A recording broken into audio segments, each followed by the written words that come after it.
David started flying planes at the age of 17 at Melbourne Airport, beginning his career as a flight instructor. He then joined Trans-Australia Airlines in 1970. He developed an innovative landing technique which became known as the Jacobson Flare, which was first published in 1987. So for the first time, it enabled a landing manoeuvre to be taught and learned as a logical skill. David has guided several hundred airline and general aviation pilots flying many different aircraft in applying the Jacobson Flare.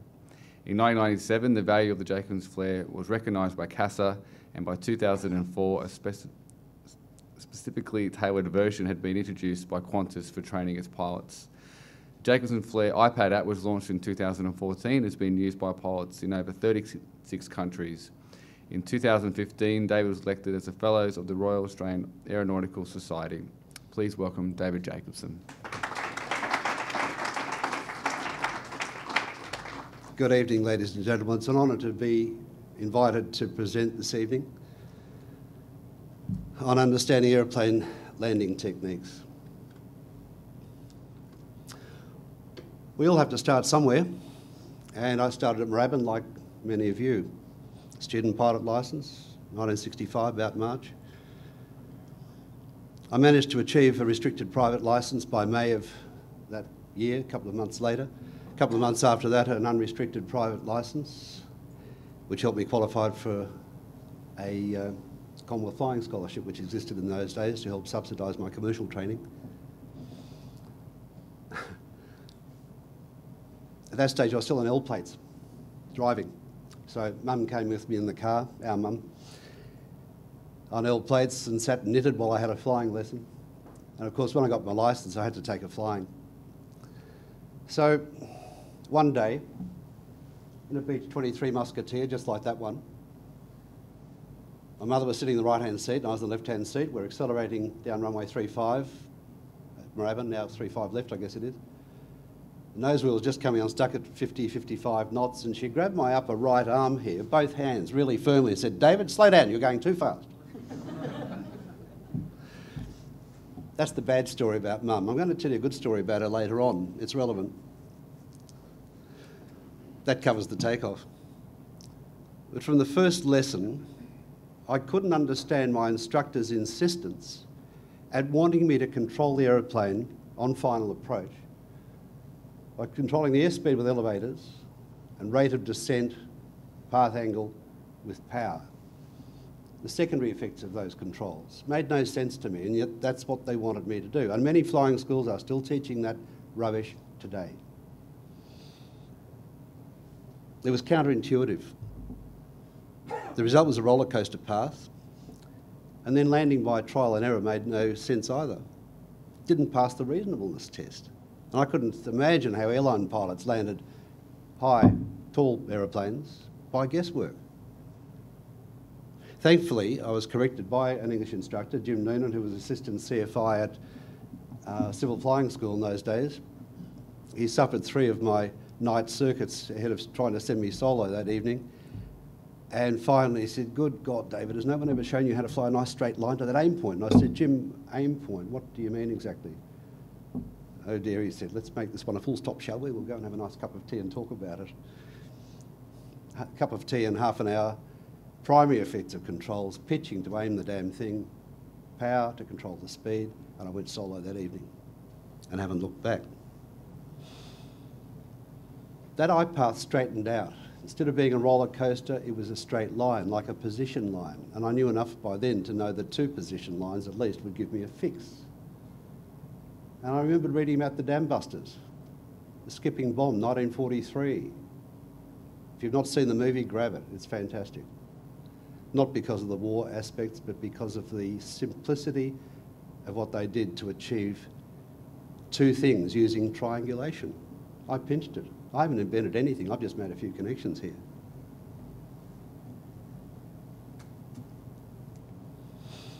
At the end of '66, I had a commercial licence, a C-grade instructor rating, and instructed for a bit over 3 years. Whittlesea, Tyab, Longmorrie, flew Osters down at Tyab, and I'll come back to swinging propellers later. 1970, I was lucky enough to win a job with TAA Trans-Australia Airlines, which later became Australian Airlines, and then later merged again with Qantas in '92. Checked out as a first officer on the F-27 Friendship, then the DC-9, then the 727. And I'm going to tell you a true story. Most pilots love to brag about their good landings. I'm going to tell you about a landing, in fact the only landing, that I never made. We'd flown a 727 down to Launceston from Melbourne, and I flew it then from Lawney to Hobart. 14 minutes flight time in a jet, 14,000 feet and back down again. Wasn't worth going any higher, you'd overshoot if you did. And it was back in 1978, so I'd been a first officer for 8 years in the airline, 2/3 of the way towards my command, roughly. And it was the most perfect evening. Moonlit night, 5 degrees C, not a breath of wind, not a ripple on the water, and I was in the right-hand seat making a right-hand circuit. What's hard about that? Plenty of visibility, all the time in the world. A 727-100, which was the same wing as the 200, but 30,000 pounds lighter, so you can imagine it flew like a flying carpet. It was just so stable, it was gorgeous. You couldn't do anything wrong in that aeroplane. This particular evening we had everything kicked to death, landing checklist complete, landing clearance, everything done, a check of all the parameters at 500 feet, and we were just waiting for the runway. Next thing, bang, we're on the ground. So firm it didn't bounce. 800 feet a minute. There was a bit of a shocked silence in the cockpit because whatever illusion it was didn't fool only me, it fooled the captain and the flight engineer as well. We couldn't figure it out. I didn't land it. I hadn't even thought about initiating the flare when it hit the ground. That's why I say it's the only one I didn't do. As we taxied in, our customer service manager, or purser in those days, came up front and inquired gently as to who was responsible for 5 or 6 rows of oxygen masks which had presented themselves because of the impact. And it cost me a fortune in the bar that night to make things up with the cabin crew. But it really kindled my interest in landings, and they became my main focus. Remains so to this day.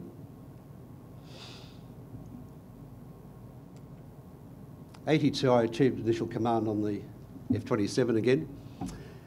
And then things were quiet with the Friendship being phased out of service, so the timing was fantastic. I had an offer to join the Air Force Flying Club at Point Cook. I'm not ex-Air Force, but right place, right time, as sometimes happens.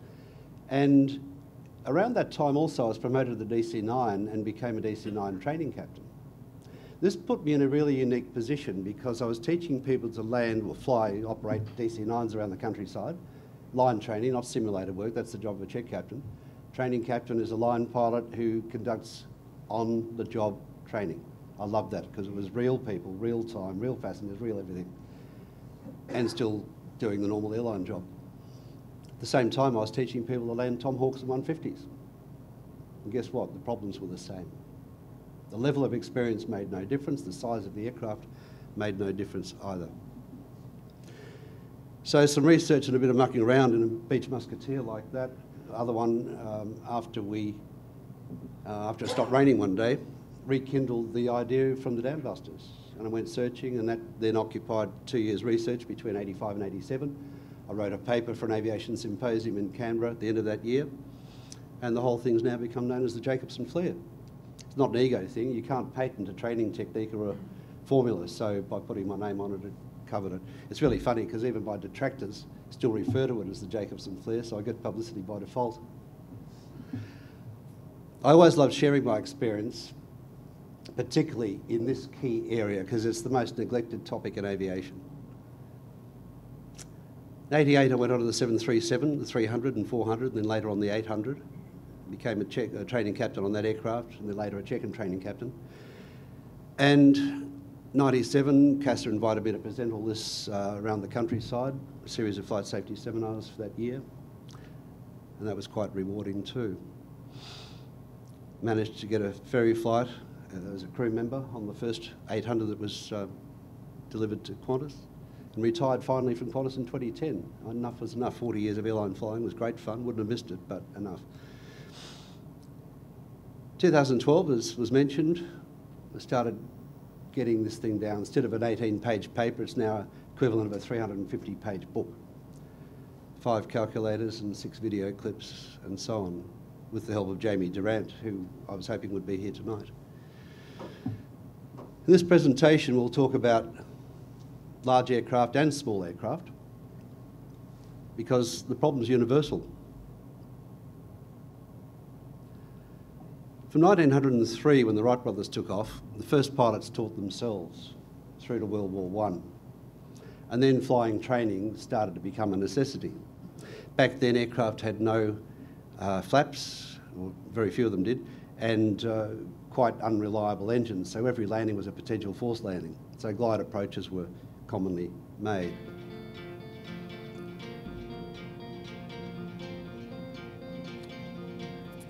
Went something like this.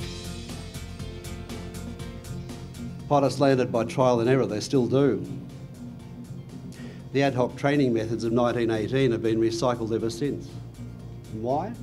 Because we've always done it this way.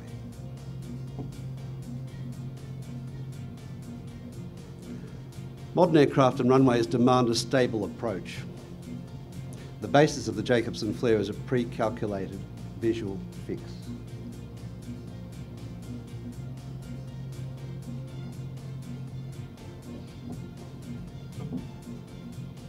It's no guesswork, it's a fully defined eye path from 10 miles out, if you like, 3,000 feet on an ILS, through to touchdown. Predictable, fully defined.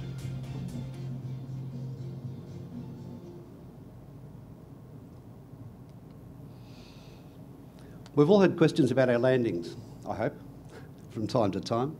Why are they so hard to learn in the first place and even harder to teach? We start circuits and landings 5 or 6 hours after we've covered effective controls, straight and level, climbing, descending, turning, stalling. And then solo at 10 to 12 hours, double that initial time. Why? Why doesn't our technique work on the next type of aircraft? Or at night? How come a beautiful landing last time but not this time? Or how come a beautiful one this time but not last time? Why don't we like landing with full flaps or at light weights? Why does a narrower or a wider runway than I'm used to throw me? What did I do right last time and wrong this time? Why are we so inconsistent even on just the one aeroplane type? And landing stats, accident stats. When I started looking at this stuff, the landing manoeuvre occupied something like 55% of total aircraft, light aircraft accidents. Hasn't changed in 30 years. Reminds me of that lovely definition of experience, doing the same thing over and over and expecting another result. Somebody said the idea is to aim at the Earth and then just miss. It's actually pretty right. There's the flare, the curve bit. The eye path should be straight, but often it's a roller coaster, which means you're going to be at a different height over the threshold every other circuit. And then the flare height is a guess, and most manuals are useless. Try this one. Many students have difficulty in mastering the approach and landing. This is a matter of judgment, and there's no simple way of teaching judgment to those to whom it does not come easily. Proficiency is attained mainly through practice. Errors are likely to be of a random nature. Only by seeing and retaining a mental picture of this exercise can the student learn to land the aeroplane. Interestingly, that's from CAS's Flight Instructor Manual. You may have seen it. It's a lovely glossy version. 2006 it was reissued, spiral bound and lovely photographs. Funny thing is I've got the 1975 version that the old Department of Transport published. No photographs, no pictures, but guess what? That passage is identical. They didn't change a bloody word in 40 years. And this is part of the problem. We change aircraft types and it all starts again. The textbooks, the training manuals tell what to do, but not how. Part of the problem is that for nearly 100 years, instructors have attempted to teach judgment, perception and feel. This is nearly impossible, as individuals vary. These attributes are acquired only by repetition, by trial and error, and they wear off when we're out of practice. They're quite useless when conditions change. For professional pilots, every landing will demand different considerations due to landing weight, weather, and the aircraft configuration. If you're hoping it gets better with practice, with more experience, it doesn't. Even seniors pilots, especially check captains who don't fly a full roster because they're in the simulator a lot of the time, or management pilots because they're in the office, they have off days, we all do. And there are many examples of this hit and miss technique in other fields. Best of carpenters bends a nail occasionally. Sportsmen, champion footballers, golfers, tennis players have been known to miss a sure shot, and cricketers have difficulty with both bat and ball from time to time.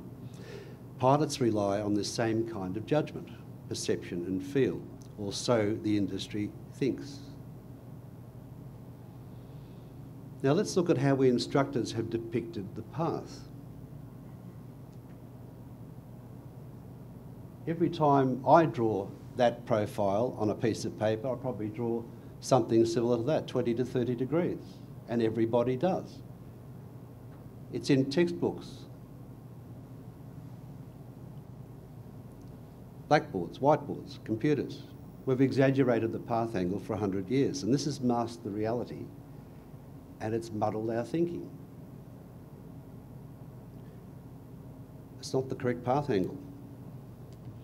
That's the correct path angle. 3 degrees, maybe 4. Maybe 5 or 6 in a full glide approach and a forced landing. Certainly not 20 and not 30. Okay, what's the big deal? It's a much smaller angle than it appears, even from the cockpit. And it's even from an airline terminal viewing point. It doesn't look like that. But that's the reality. That's a 3-degree glide slope of an ILS. It's a 3-degree PAPI or a T-VASI. And if you're flying a 2-mile final from 500 feet in, 600 feet, 2 miles, 300 odd feet per mile, that's 3 degrees. What's the significance? 3 degrees is near enough to a 1 in 20 gradient. So every 1 foot error that is made in the assessment of height, and this includes auto-land programs on Airbus and Boeing airliners, every 1 foot error compounds 20 times along the runway. 1 foot high, 20 feet long. 1 foot low, 20 feet short. Even for one pilot flying one type of aircraft, the landing footprint is enormous, and it compounds. Other than the Jacobson Flare, first published in 1987, there's never been a recognised, quantifiable landing technique or even any recognition of the need for one. So the whole thing's remained imprecise. We talk about circuits and bumps and we laugh when someone bounces. But that can do damage, as we know. It's a taboo subject, like politics, religion and sex. Politics, you've got to toe the party line, don't rock the boat. Religion, swallow the ritual and the rhetoric. And sex, if you've ever been checked, let's say on an airline, route check or a simulator check, as long as you don't really make a mess of the landing, the check captain won't comment on your performance if you don't comment on his. Because he can't land it any better and he doesn't know how to critique you anyway. Not sensibly, not intelligently. And then there's something else. Triangles have had 3 sides for a very long time. I wish I'd invented them. But we've only used 2. Now the hypotenuse is a given, that's your eye path, or it's an ILS glide slope, no argument there. But we've only talked about flare height. And we've already seen how that compounds. Nobody thought of using the 3rd side of the triangle. It's been completely overlooked and it provides the missing links. The 3rd side is a calibrated ruler. It's a runway centre line. And I'll show you in a minute. It doesn't matter if it's gravel or grass with no calibrations. It's still very usable. It's visible. It offers a unique opportunity to fix the flare point just like the dam busters fixed their height and their bomb release point. It's so simple. And this is the good story about my mum, our mum. She flew home with me on the jump seat of a 737 from Coolangatta back in 1993. Now remember, she knew nothing about taking off in aeroplanes. She wanted me to slow down. I drew her a little mud map of that picture, just on a notepad. Horizon, runway aspect, dashboard, I called it, instead of the glare shield, and the 3 pairs of white marks, 500 feet, 1,000 feet in, and 1,500 feet. I explained to her that I was going to try and drive my eyes towards those big marks, the 1,000 foot, the second pair of markings on the runway, the beginning of them, not the middle, the beginning is 1,000 feet. And I wanted her to tap me on the shoulder from the jump seat behind me. She had the same field of view through the windscreen as I had, and this is a lady who's 86 years old by this stage. Tap me on the shoulder, Mum, when you reckon the dashboard's about to pass this first pair of marks at 500 feet in. At 1:30 in the morning, in rain, middle of the night obviously, and she did. She couldn't have told me when the main gear was 20 feet above the ground, but she told me when the dashboard was about to pass that paint mark. It's that simple.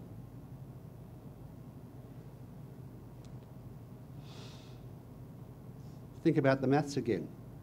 I mentioned that by using the opposite side of the triangle, the vertical side, all flare height errors are compounded 20 times longitudinally. In stark contrast, any longitudinal error is reduced to just 1/20th. The maths go the other way. So as well as being visible, this technique is very tolerant of error. A 100-foot longitudinal error is reflected vertically only as 5 feet. And this is what makes it tolerable or tolerant on gravel and grass. When you're flying into somewhere you haven't had a chance to measure any points, you've chosen a bit of green grass as an aim point and something you think's about 100 feet back as a flare point, that's fine. It'll be near enough because the maths divide by 20. And there are other factors that make it less of an issue too. And 5 feet, that's less than the margin between any two pilots on a given aeroplane. You're very lucky to find 2 pilots who could flare within 5 feet of each other. Let's look at something different that doesn't rely on the pilot's perception of vertical height.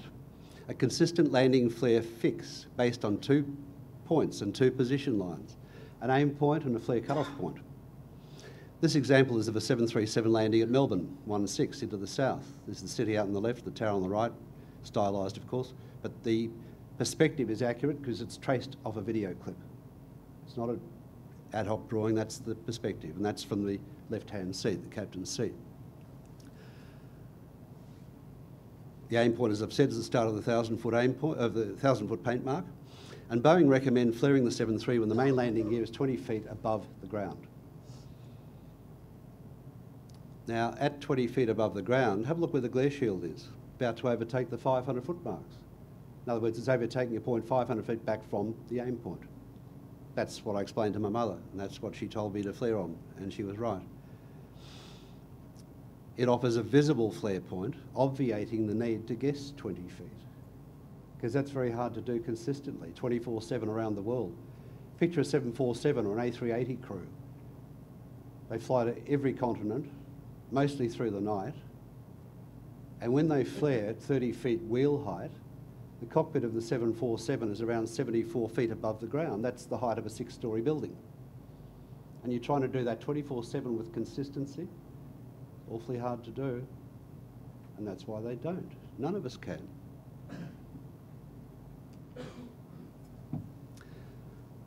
What are we talking about here? Let's go flying together at Port Punker. A grass strip just around from where I live. That's about Buffalo in the background.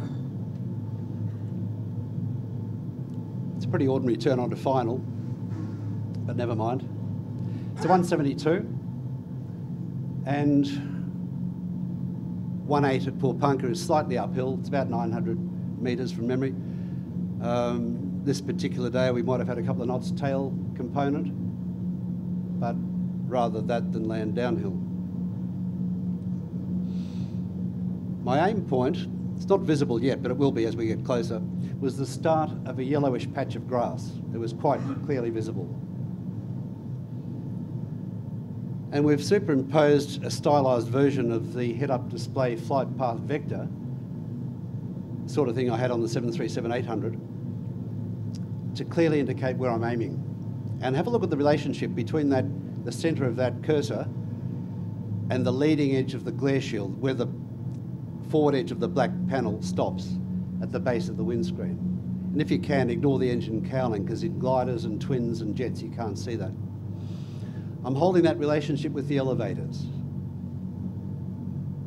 controlling my airspeed with power.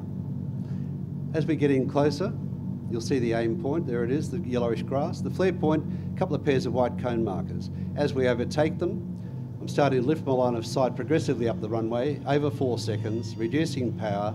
There's the stall warning, and we're on the ground. No guesswork, no smoke and mirrors, a fully defined path.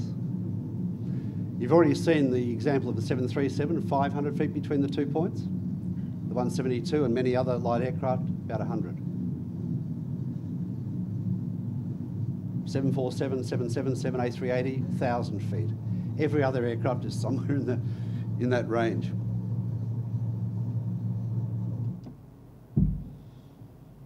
Five steps to a sound landing, okay.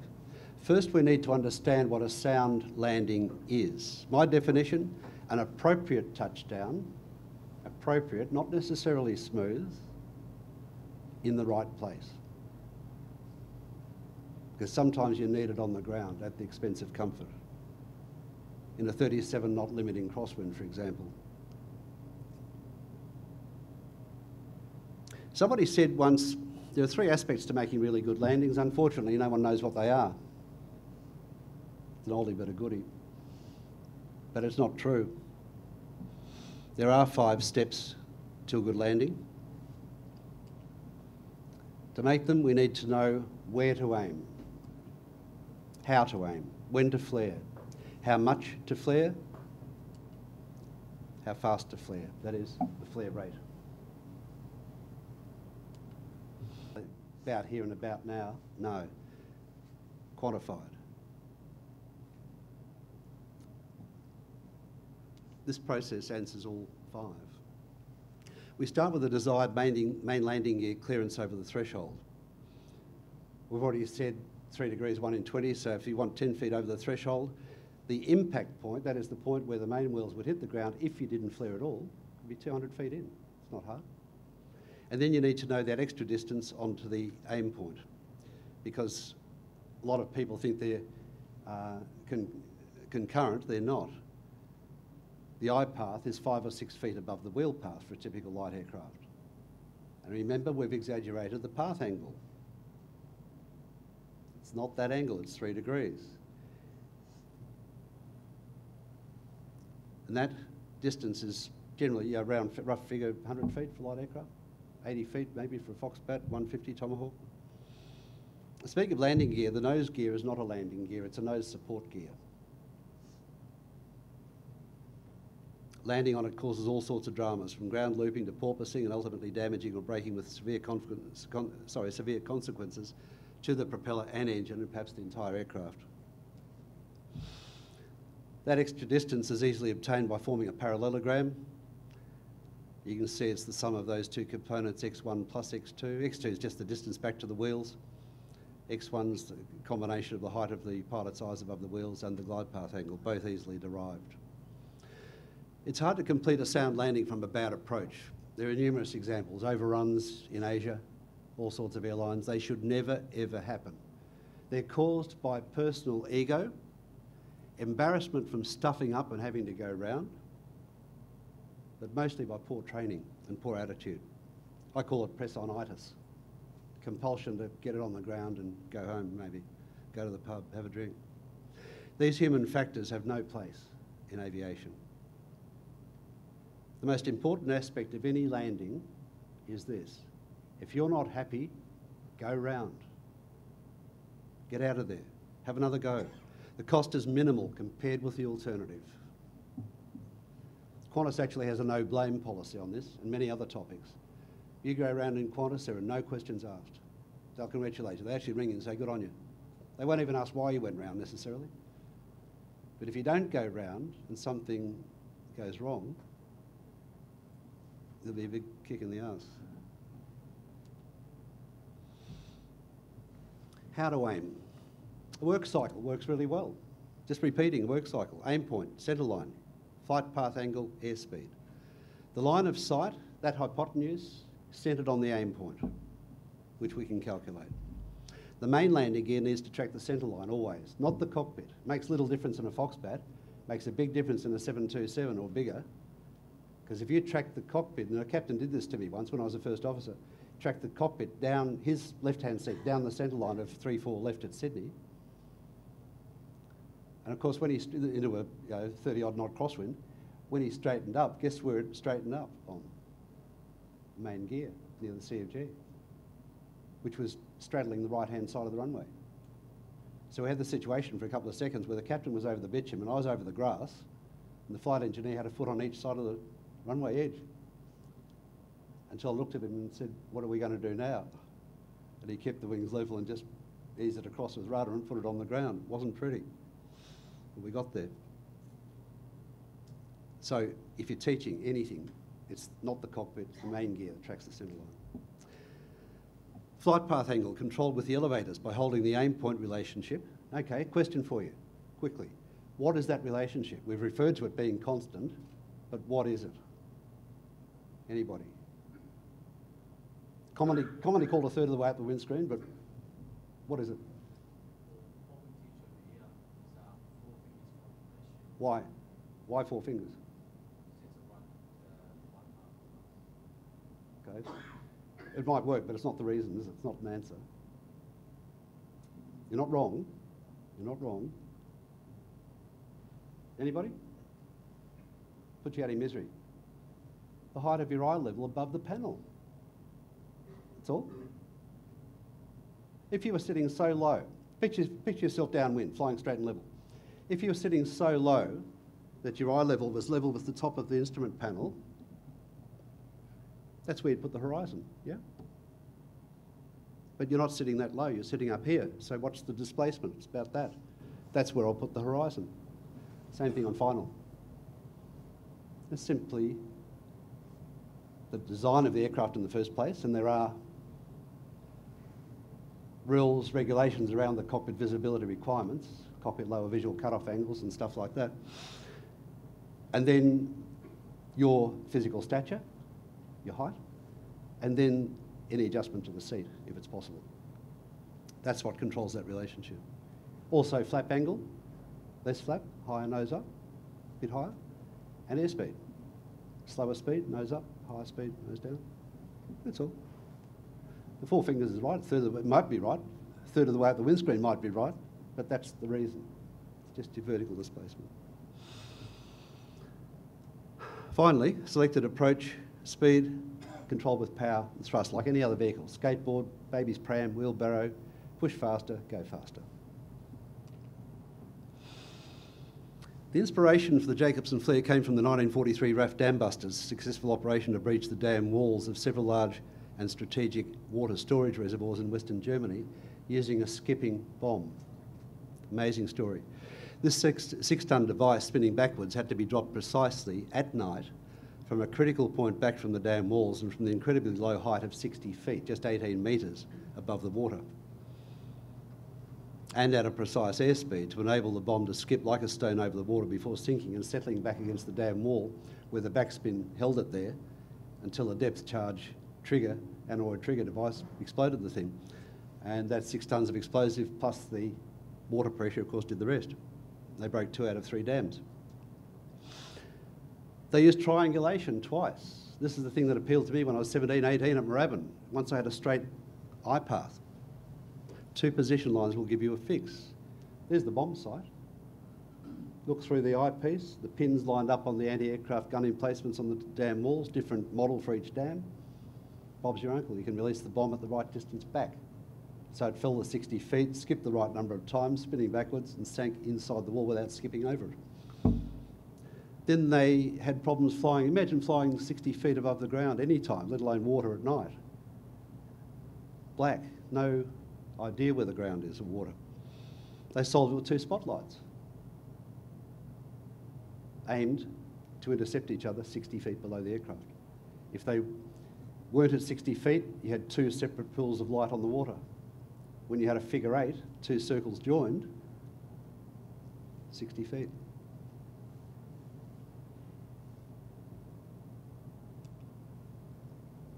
Here's the principle. 2 semi-fixed angles, eye path and cockpit lower visual cutoff angle. The eye path's a no-brainer. You can see the cockpit up there in the right corner. There's our line of sight to aim point 1. There's the cockpit lower visual cutoff angle. That's the lowest angle you can physically see over the structure of the nose. Which is why in a single I tend to ignore the engine cowling, because you get consistency then between twins and gliders and jets. Below that line where the blue shading is, you can't see that area. Now, we've drawn a red dot in there, arbitrarily placed between the threshold and aim point 1. If you imagine you're in a simulator and it's frozen there for a second, take a glance down at that red dot and there's a certain angle of depression, okay? You can see that if we move down that eye path, that angle is going to increase as we keep looking down, okay? So the next view might look like that. Because we know how to aim the aeroplane, holding that relationship, speed's constant, the aircraft's in equilibrium as it flies down the eye path, that line is stable, therefore that line is stable, this is the one that's moving, and it's increasing. And you can see what's going to happen next, I hope. It increases to the point where it equals the cockpit lower visual cutoff angle. In other words, it's about to disappear. It's about to be overtaken, eclipsed. This is our visual fix. And that's going to happen for every point on the runway centre line short of the aim point at a particular height. So it then follows that if Mr. Boeing or Mr. Airbus tell us they want us to flare a 747 at 74 foot eye height or a 737 at 32.5 feet, then we can take that height and look at the cockpit lower visual cutoff angle from the manuals, the 3-degree glide path, and we can take that blue distance down the bottom of the page there, that blue distance and the red distance, deduct one from the other and come up with the black distance. It's not hard. And so for any aeroplane based on those parameters, once we know what the aim point is, we can deduct that distance and that's where the flare point needs to be, hence the 500 feet for the 737. The trouble is for light aircraft, of course, we don't know what that angle is and there's no recommended flare height. I've never seen a light aircraft manual that's contained any of that. And I wanted a universal technique.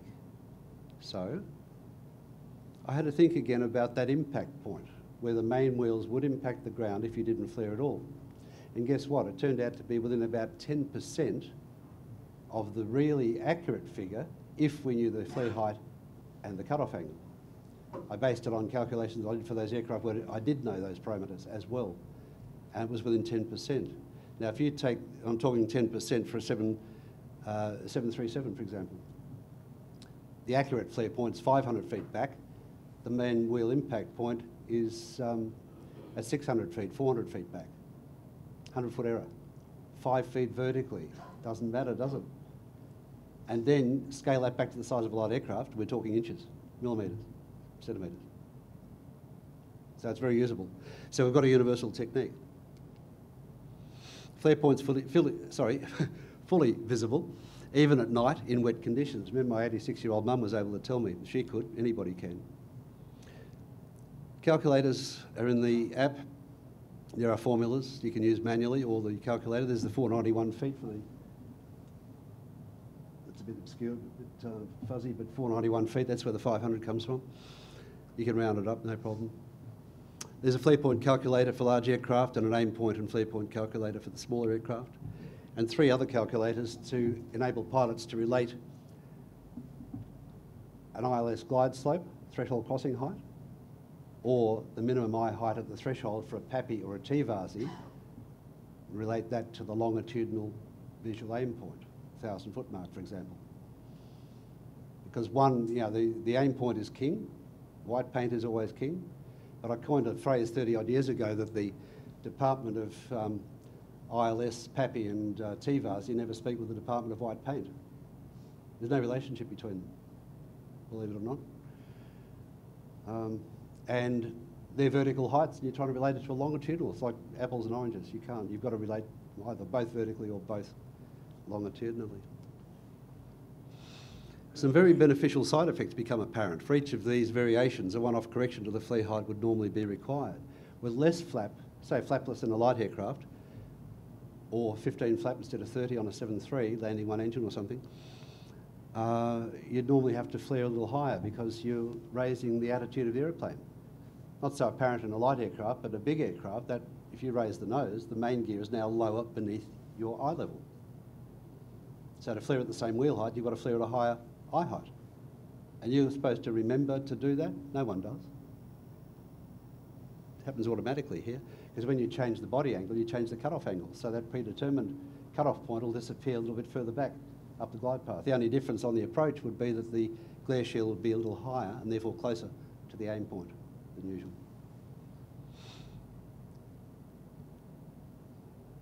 At Moorabbin and other places, you don't have any glide slope guidance, so you're not always going to be at an accurate 3 or 4 degrees.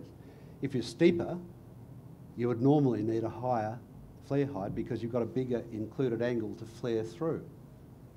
Same applies on uphill sloping runways, and the converse for flatter angles and downhill sloping runways. This self-corrects because while the 2 points, the aim point and the flare point, are the same physical distance apart, if we're talking 1,000 feet and 500 foot marks, they're still 500 feet apart. But if it's an uphill runway or you're a bit high on slope, they will appear to be wider apart, visually. So it's going to cue you into an earlier flare, which you need, and vice versa. A lot of you will have experienced, either yourselves or students, flying from Moorabbin into Essendon and flaring over a wider runway. What happens? They flare too high? Yeah. And guess what? Take 737 guys who are used to 45-metre runways into a 30-metre runway like Ayers Rock, and they invariably flare too late because of the visual illusions. Look, pilots landing on a runway narrower than they're accustomed to suffer the illusion that they're higher than they really are. The general result, too late a flare and a firm short landing. Wider runway, see, it looks low, doesn't it? Wider than usual, suffer the opposite illusion. The result is too early and too long a flare to landing, with the additional risk of a bounce, tail strike, even a stall. The Jacobson flare self-corrects for all of these, even for runway length. If you think about runway 16 left at Sydney compared with 16 right, a fair bit shorter, the initial geometry will be identical, but the final geometry, which we'll get to in a minute, through to a new aim point 2 at the end of the runway, that, because the runway is shorter, that final angle will be just that whisker steeper. It'll put you on the ground in a shorter proportional distance on a shorter runway, which is not a bad safety feature. Here's how not to teach the landing, another example from another manual. See if you reckon this is of any help to a student. If sinking, apply more back pressure. If moving away from the ground, relax the back pressure. Doesn't say how much. They don't know. The airspeed will be decreasing to a very low figure, but this is of no concern to you. Like hell. I had a guy try to flare me in a 172 at Mangalore once, 30 feet above the ground. We were never going to get to the ground before it stalled. He was really upset when I pushed his hand through the instrument panel. Tells you nothing useful at all. Now, the how much, how fast, this is really easy. This is the funniest bit of all. Round out and hold off. The only time I mention those expressions is to tell you that I haven't used them for 30 years. It's a flare. It's a continuous change in path angle. It's not a and a okay? Invariably, you tell someone to round out, they heave it back and they end up ballooning, climbing. And I don't want to hold off. I don't want to fly level. I've done it. I've been as guilty as anyone else. Okay, let's bring the power back to idle and start swapping angle of attack for airspeed, trying to fly as low as we can, as long as we can, just above the runway. Yeah, no. I want to actually keep descending, but a little bit every part second. I want to reduce the path angle into an exponential curve that never quite levels off. The 727 guys used to have a little, what I call a party trick. The early jet pilots were a bit scared of flaring at the correct height. So the 7.2, they developed this trick of a partial flare at too low an altitude. They didn't know it was too low, but it was. A partial flare with the thrust still at 70%, the approach thrust setting, in ground effect, and then they'd actually roll forward, counterintuitively, but push forward on the pole. And as you're pushing forward, bringing the thrust levers back, so it actually, having started to rotate the aircraft a bit, it then lifted the main gear slightly to cushion it in ground effect onto the ground, and then bring the thrust back to idle, and on it went. And they could do some really nice touchdowns, but with an approach speed of 140, 150 knots at times, 2.5 miles a minute, places like Launceston, which are fairly short, you can't afford to have it float. Not only was it floating, you've done a partial flare, then you're de-flaring with that thrust still sitting there. You're reducing the angle of attack. What's it going to do in ground effect? It's going to accelerate. And the rate gyros in the small of my back could feel the thing accelerating. It was taking off down the runway at about 2 feet, like a scolded cat. 2.5 miles a minute, and we're wasting valuable runway. It was just crazy. Okay, aim point 1 worked really well. Why don't we have another aim point? We're good at flying aim points, let's fly to another one. Usually the far end of the runway, not the horizon, not the top of the fence, the pavement or the end of the grass or the end of the gravel, on the ground at the end of the centre line. Most places it's perfect. Launceston it's not, because Lorne goes downhill and levels off. So just to the end of the downhill bit. Because that will converge us with the part of the runway we want to touch down on. At Launceston, if you take that aim point 2 to the end of the runway, you'll actually diverge from the downhill section and you won't touch down till the bottom 2/3. And I've seen that done in jets and it ain't pretty either, especially with a railway line and a cutting at the southern end. So how much? The far end of the runway usually, subject to undulations. Darwin's another example. It's uphill, level, up, level again. So top of the first rise is appropriate, because that's the part of the runway I want to touch on. The timing, simplicity itself. I've done a little survey for over 30 years. Every landing I've witnessed. You don't have to be in the cockpit, you don't have to be flying. You be in the cabin and look out the window. Time it next time you're flying. Count it, time it on your phone. From the time somebody starts the flare and starts to reduce power or thrust, to touchdown is an average of 5 to 6 seconds in any aeroplane. Glider to 380. And I firmed up on 4 seconds to complete the flare. That is to get my line of sight from that first aim point through to the second one. So now I know how much to flare and I know how fast. Just a count of 4. 1, 2, you saw it in the Paul Punker video, and I'll show you another one shortly. In the app, I've got a couple more videos, 737, 777, and I flew those simulators and the 172 at Paul Punker. And for me, the touchdown was about the end of my 4th second, as it used to be on the 7.3. That's just me. For others, it might be a little longer, but it's so close it doesn't matter.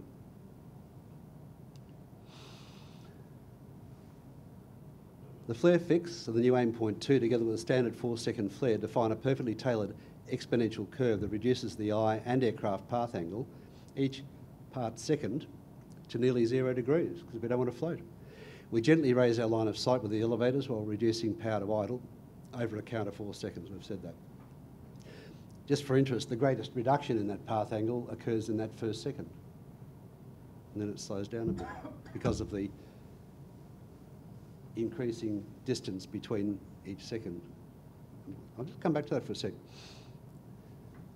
In that picture, you'll notice all I've done is divide the remaining distance from aim point 1 to aim point 2. This is the flare point for the 737, just crossing the 500. Just divided that remaining distance into 4 and called them seconds. Now, they're vertical when you look through the window. Sorry, they're equal when you look through the windscreen or a computer screen, but they're not equal longitudinally down the runway. 0 is at 1,000 feet. These are 150 feet long, so that first second would be, what, 1,200, 1,250? Second is past the 1,500 foot marks, which are 100 feet long. So they're 1,500 to 1,600, so that's second must be around 1,700, 1,800. Third second, maybe 2,500 feet down the runway. Fourth second at the end of the runway. So each component is getting, each increment is bigger than the last. And the last one's very long indeed. And that enables us to create this exponential curve. Each time you move, each time you move from that 0 second, that's the original aim point, the first second, the second second, third second, that curve is flattening out. And by the time you're aiming at the end of the runway, it's still converging with the ground. You're in the cockpit, above the wheels haven't touched down yet, but you're aiming at a point on the ground, so you must be converging. At least the eye path must be. And because the aeroplane is strapped to you via the seatbelt and everything else in the structure, it's going to politely follow your eyes, just like a ball does when you throw it. This ain't rocket science. Aim point 2 is the best reference for pitch, roll, yaw, drift and distance information. There's no need to guess height or flight path angle from rapidly moving cues. The aeroplane just follows your eyes politely. The feel is not required. That'll come, but you don't need it initially. No previous experience required. Even the control inputs suggest themselves because you can see what you're doing. You're not guessing, you're not feeling, you're seeing. It smooths out the elevator pitch inputs. You know when you're first learning, or students first learning to taxi, they tend to fishtail down the taxiway until you tell them to look something well ahead, a tree, a cloud or whatever, and suddenly it smooths out. Same thing in pitch. People who are doing this, doing the Charlton Heston thing, pitching during the flare, are doing it because they're looking 50 feet over the nose.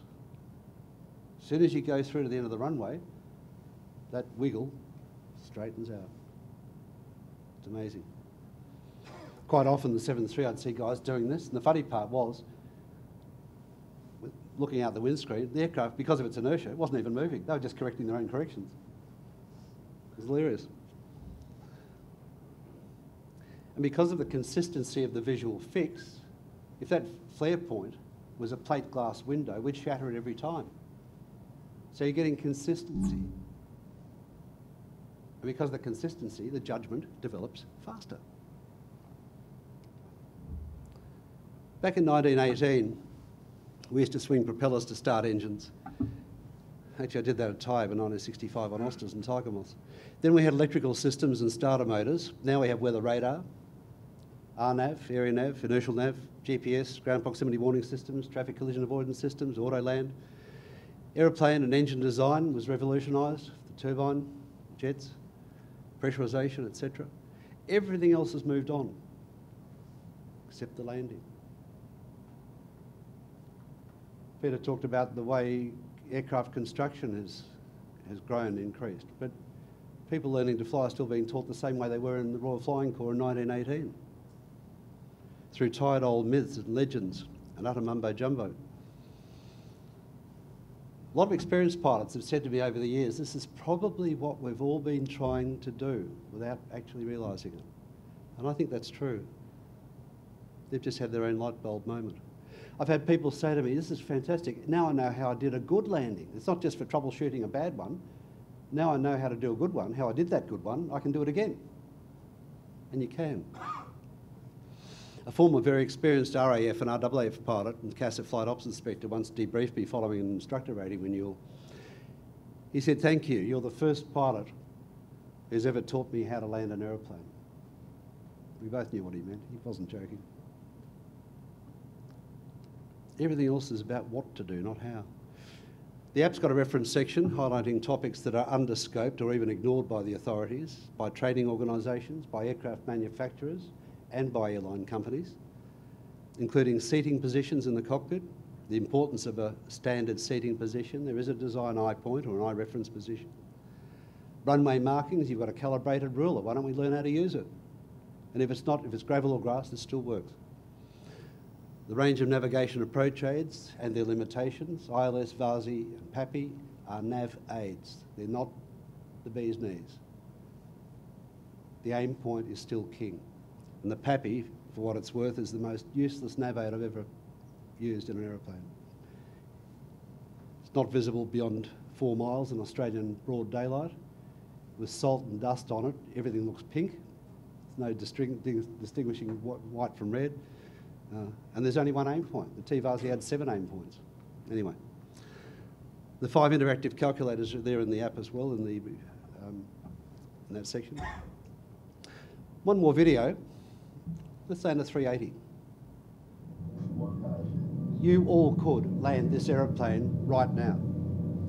All I need to tell you is to aim at 400 metres, the beginning of the biggest white paint marks, and flare 1,000 feet back from that, 300 metres back. This is not a simulator, it's a real aeroplane landing at about 7 o'clock in the morning in from Hong Kong the night before. Its takeoff weight was 460 tonnes, which is 1,232,340 pounds. Its landing weight was 360 tonnes, which is 964,440 pounds. It's the weight of a train.